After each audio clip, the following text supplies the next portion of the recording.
natin lalapag ko muna po kayo dyan sa ating patong-patong na mga patungan. Anyway, kamusta po kayong lahat? It has been a long time bago ko po nasundan na aking last video, but then here I am now. So for today's video, magagawa po tayo ng Korean makeup tutorial. So let's try it. Hopefully, gusto niyo. So let's start off with our foundation. So I'm just using this Believe in Truth. Ano siya? Parang moisturizer. Yung mga Korean, as you guys know, mahilig sila sa mga anong tawag dyan? Mga smells so good. Beauty. Mga nilalagay sa face. Actually, I just watched na parang Korean video na makeup. So, ang skincare nila yan. Skincare. Marami silang nilalagay sa kanilang mukha. Kaya maganda ang kanilang mga face. Mga makinis. Na maalaga sila sa kanilang face.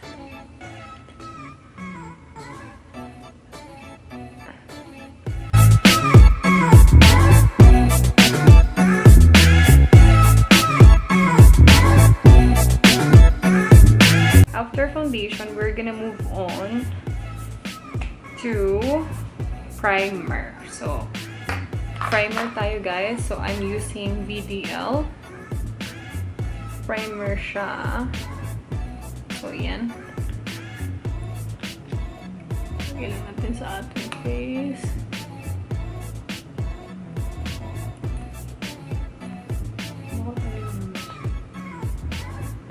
Diyan.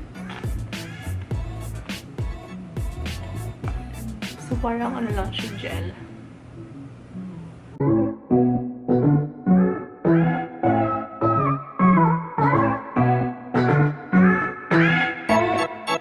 Pero, pwede nyo itry itong, anong to, makeup tutorial para sa mga parting attendan nyo.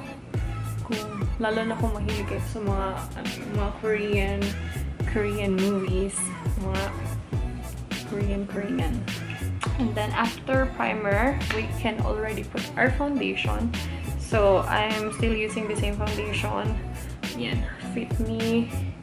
Like, kitang-kita naman yung Fit Me by Maybelline. Ang shade ko is 310. So I always choose the normal to oily kasi I have a very dry skin. So, be careful guys pag pumipili kayo ng foundation. So, marami siyang klase, but then that's what I learned. So, let's use our beauty blender.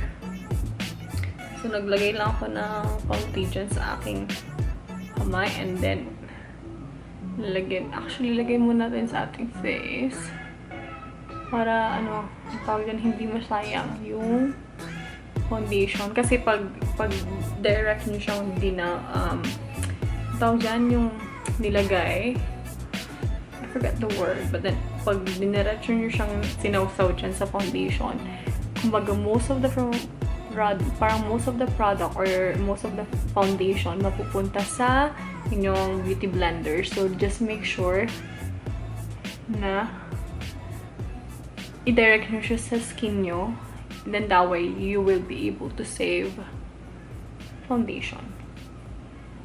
But if you have a budget, then don't worry about it. Go for it.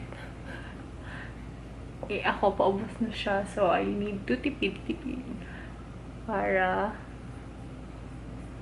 hindi siya magastos. So, and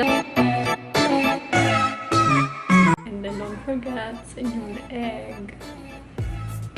You don't want it na parang hindi pantay.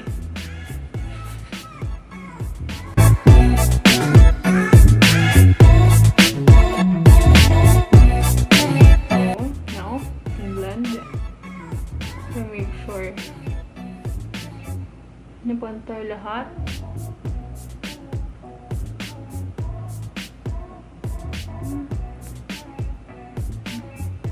Yan sa bit ng inyong nose.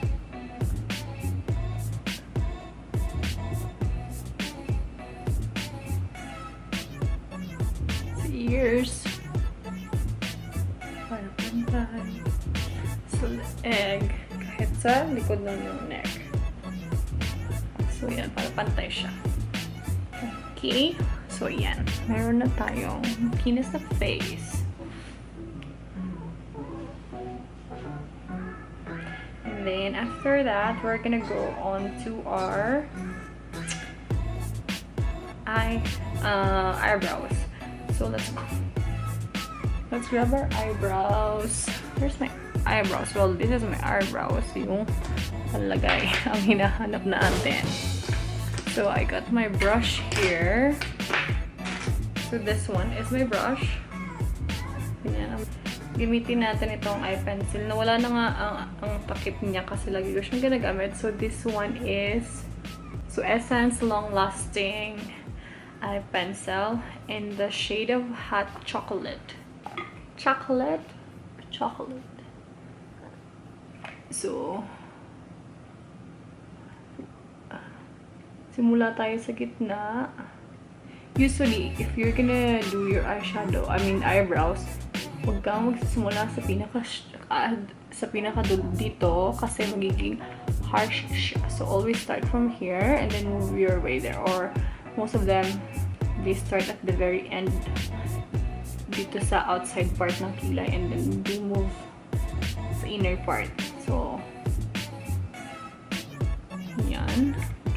And then, you're gonna grab your brush and then i-brush nyo siya.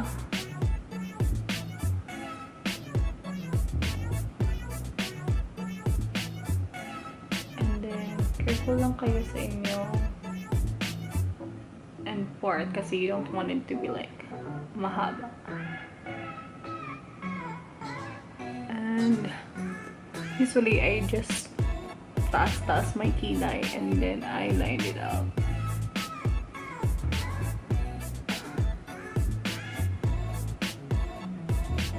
Yan. Sa taas. And then, and then i-fill nyo lang yung mga space dyan na mga hindi pa masyadong nalagyan ng eyebrows. Eyebrow color.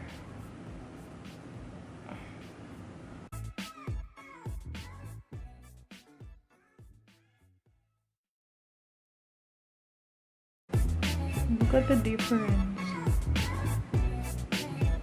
Perfect. So, lagyan ko lang ang ating kabilang kilay and then I'll be back. So, after our kilay, we're gonna go on to our eyeshadow. Okay, so mostly sa mga Korean, they always go like color, mga light color, so like blush, coral, blush pink, coral, red, yung mga light color lang yung ginagamit. For this one, I'm just gonna be using, I think, this color. Yan, parang old rose ang kanyang kulay. So, gamitin lang natin ang ating kamay para mas makontrol natin siya.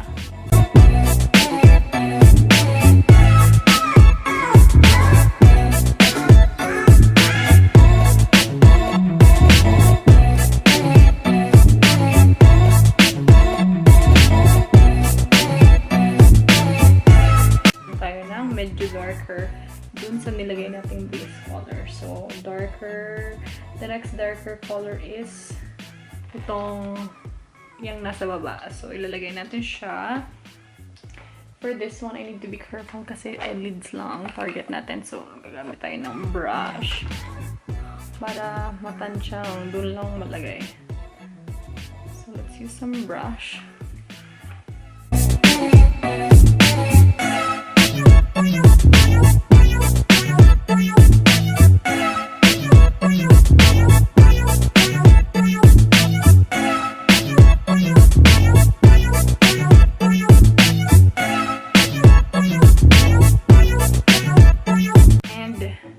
Para mas luminis yung mga nandyan sa labas na yung base natin, we will use brush para ma-clean up siya.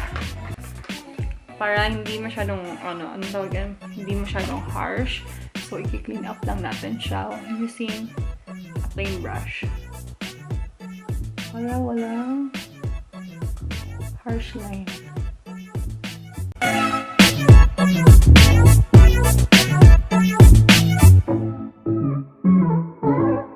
And then to clean up, maglalagay tayo ng konting concealer dyan. So, let me just grab my concealer.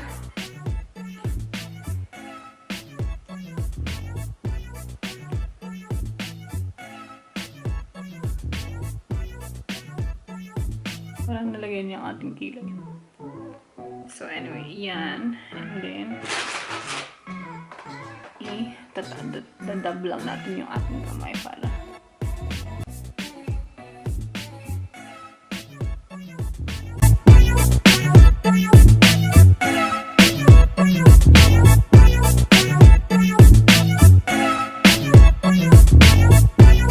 And maglalagay tayo ng concealer sa ating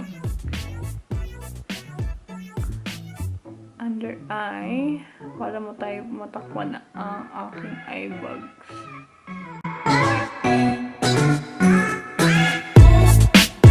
And sa ating forehead and like this, sa basically T-zone.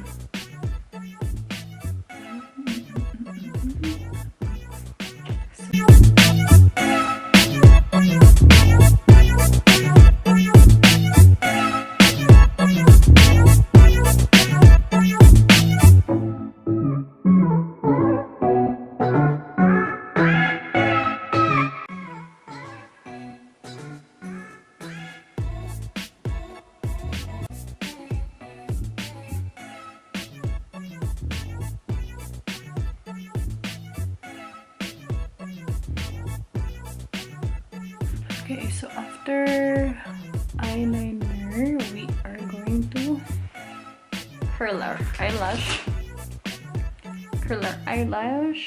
and then put some mascara.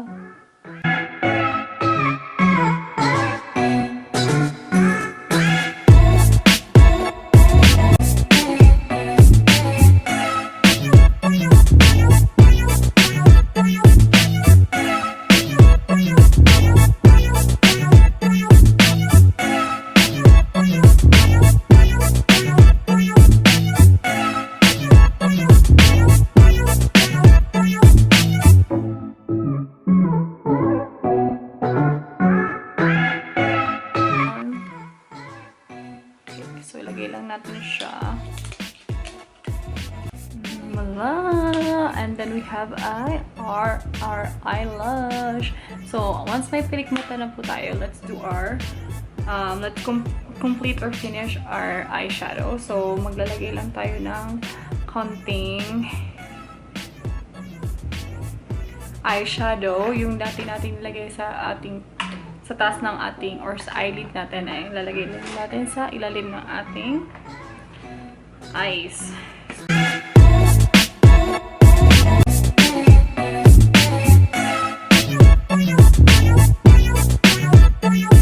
Okay, so once meron na tayo niyan, i-darker natin yung sa outside part. So, yung second shade na ginamit natin closer to our eyelid is the same shade na gagamitin mo sa lower outside na part. We'll be doing our contour para mag-slim ang ating face kasi medyo chubby ang ating face. Wala tayo ng contour brush, which is this one.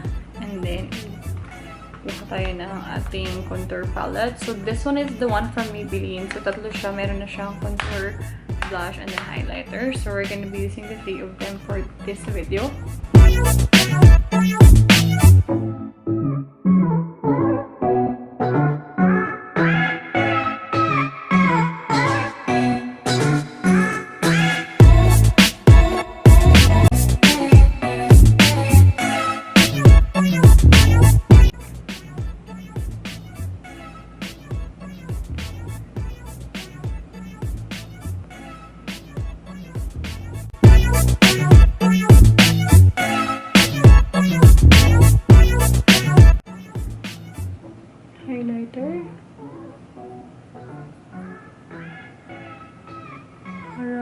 Hindi sila masyadong crazy sa highlighter, kaya konti lang ang ilalagay natin. And magko-contour tayo ng ating nose line or nose. So, kunin natin yung contour palette na ginamit natin kanina and magko-contour lang tayo ng nose.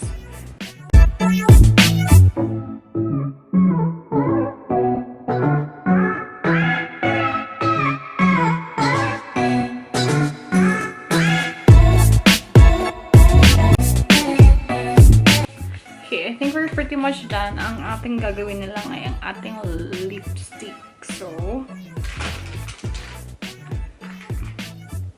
usually they always use parang 2 shade of lipstick. They always start with the lighter one. So pink one. Lagyan muna natin konting moisturizer ang ating lips.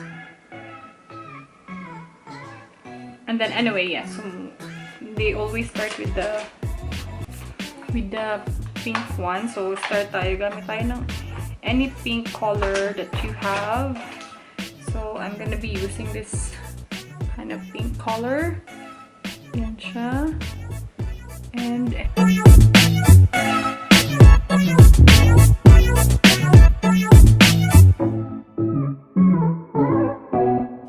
yeah, so light pink.